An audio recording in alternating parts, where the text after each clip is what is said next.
Du 10 au 13 octobre 2024, la ville de San a accueilli la conférence nationale de l'Union des hommes de l'Église chrétienne évangélique du Mali. 80 personnes venues des 19 districts ont pris part à cette 4e édition. L'ONG Terfon a également posé sa valise. Le rôle des parents dans la lutte contre l'extrémisme violent au Mali, c'était la thématique décortiquée. Pour arriver au bout du tunnel, l'Église est incontournable compte tenu des aspects. Comme vous le savez, aujourd'hui, nous vivons l'extrémisme dans nos communautés. Et le rôle de l'Église pour mettre fin à l'extrémisme est très important. Puisque l'Église est ambassadeur de la paix. L'Église est porteur de la paix. L'Église a un message de paix, un message de réconciliation. Terfon souhaiterait que chaque parent puisse être responsable dans l'encadrement de ses enfants, de sa famille, et à travers la parole de Dieu, que nous puissions apporter les changements dans notre propre famille d'abord et ensuite au niveau de l'Église. Et cela à travers les PMEC, qui est le programme de processus de mobilisation de l'Église et de la communauté. D'où vous avez vu l'étude biblique que Daouda a animée pour faire comprendre aux uns et aux autres l'importance de la parole de Dieu dans nos familles, comme outil de transformation de nos familles et ensuite de la communauté. Plusieurs facteurs peuvent être à l'origine de l'extrémisme violent. Ceux-ci ne sont pas à ignorer selon le conférencier. C'est pourquoi une vraie sensibilisation doit être démise.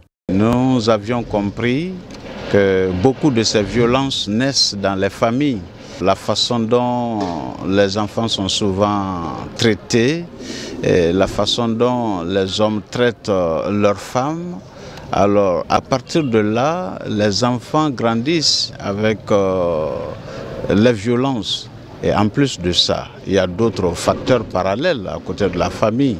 Nous avons l'impact du média, la mauvaise fréquentation. Et tous ces facteurs font accroître la violence dans la société. Les enseignements donnés ne sont pas tombés dans l'oreille d'un sourd. Tous les intervenants ont été à la hauteur. Vraiment, nous avons été satisfaits de tous les enseignements que nous avions reçus. C'est un phénomène qui est en train de prendre de l'ampleur aujourd'hui à travers le pays. Vraiment, j'ai été émerveillé et ça a été un apport pour les chefs de famille que nous sommes. Et nous désirons vraiment relayer ces enseignements au niveau de nos communautés, au niveau de la famille. Je remercie le Seigneur pour la vie de Terfon. Je prie que le Seigneur les fortifie, les restaure. Vraiment, ceux qui ont exposé les thèmes, j'ai envie de les réécouter, de continuer à avoir encore plus des leçons sur ces thèmes. Je vais me mettre à l'œuvre pour pratiquer les conseils, les leçons que j'ai eu à apprendre. Nous sommes tous interpellés. Si nous voulions que la société change, nous devrions également changer nos façons de faire dans nos foyers avec nos femmes et nos enfants. Alors nous savons que le monde aujourd'hui est troublé et chaque parent est interpellé à donner une éducation souhaitée afin que nous puissions avoir une société des nations bien ficelée, que nous puissions vivre ensemble dans la paix. Nous prions Dieu que cela ne soit pas quelque chose qui soit mis dans l'oubliette après ici, mais que chaque participant puisse partir avec vraiment la détermination, la résolution de pouvoir partir et appliquer cela à la maison et que les résultats soient visibles même si nous ne parlons pas. Le président de l'Union des hommes de l'Église chrétienne évangélique du Mali se félicite du dévouement de l'ONG Terfon aux côtés de l'Église du Mali. Il dit être convaincu de l'impact positif de ce travail noble désormais. Nous avons été vraiment satisfaits.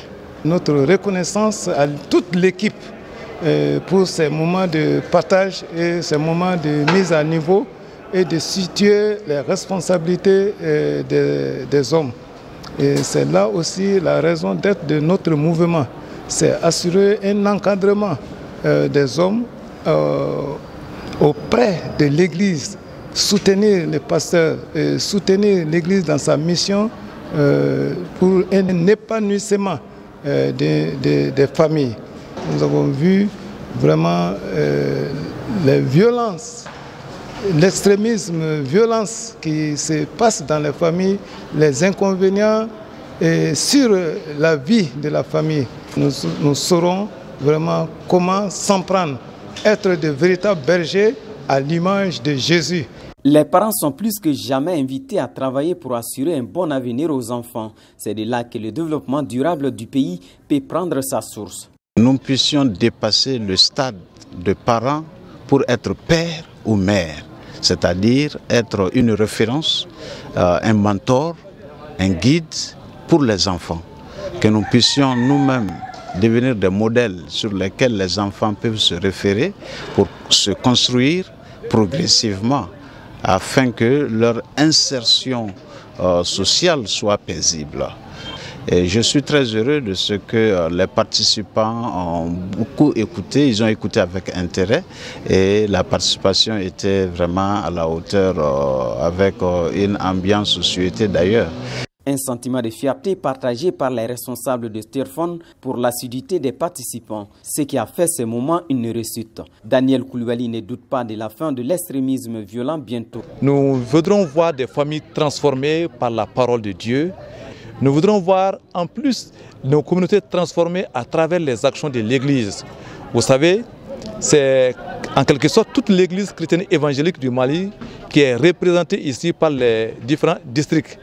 Alors chaque représentant va être un porteur de messages par rapport à ce qu'il a entendu ici. Et nous pensons que à la fin de cette conférence, les familles seront outillées et la transformation recherchée sera une réalité. Et l'extrémisme violent que nous voudrons voir terminer, et nous souhaitons que dans les jours et dans les années à venir, petit à petit, à travers la parole de Dieu, nous pourrons mettre fin à cela. Enseigner ces thèmes sur d'autres cieux ne sera pas vain, ont insisté les participants.